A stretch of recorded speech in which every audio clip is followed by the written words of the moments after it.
రాష్ట్రంలో ప్రభుత్వ ఉద్యోగాల భర్తీని అడ్డుకునేందుకు కుట్ర జరుగుతోందన్నారు సీఎం రేవంత్ రెడ్డి. కొన్ని పార్టీలు స్వార్థపూరిత శక్తులకు కుట్రకు బలి కావద్దని నిరుద్యోగులకు సూచించారు. గత ప్రభుత్వం మాదిరిగా తప్పుడు నిర్ణయాలు తీసుకోబోమని, నిరుద్యోగులకు అన్యాయం చేయబోమని చెప్పారు.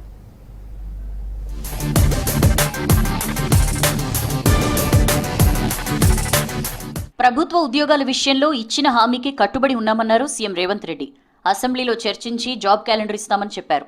ఏటా షెడ్యూల్ ప్రకారమే ఉద్యోగాలు భర్తీ చేస్తామన్నారు.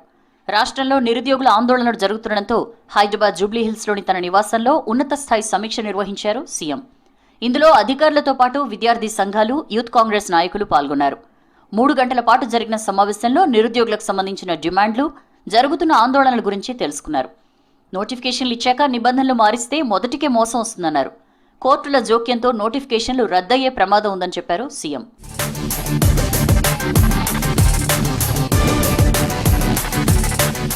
ఇప్పటికే 28,942 ఉద్యోగ నియామకాలు చేపట్టామన్నారు రేవంత్. ఏళ్లకేళ్లుగా పెండింగ్లో ఉన్న గ్రూప్ 1, గ్రూప్ 2, గ్రూప్ 3 నియామకాలకు ఉన్న కోర్టు చిక్కులన్నింటినీ అధిగమించామని చెప్పారు. కేంద్ర ప్రభుత్వ నియామక పరీక్షలు, వివిధ బోర్డులు నిర్వహించే పరీక్షలతో ఆటంకాలు ఏర్పడకుండా జాబ్ క్యాలెండర్ తయారు చేస్తామన్నారు సీఎం. జాబ్ క్యాలెండర్ కోసం తమ ప్రభుత్వం కసరత్తు చేస్తుంటే కొందరు రాజకీయ ప్రయోజనాల కోసం నిరుద్యోగుల్ని రెచ్చగొడుతున్నారని మండిపడ్డారు సీఎం. నోటిఫికేషన్లోని నిబంధనలకు విరుద్ధంగా నిర్ణయాలు తీసుకుంటే ఉద్యోగాల భర్తీ నిలిచిపోయి నిరుద్యోగులకు నష్టం జరిగే ప్రమాదం ఉందన్నారు.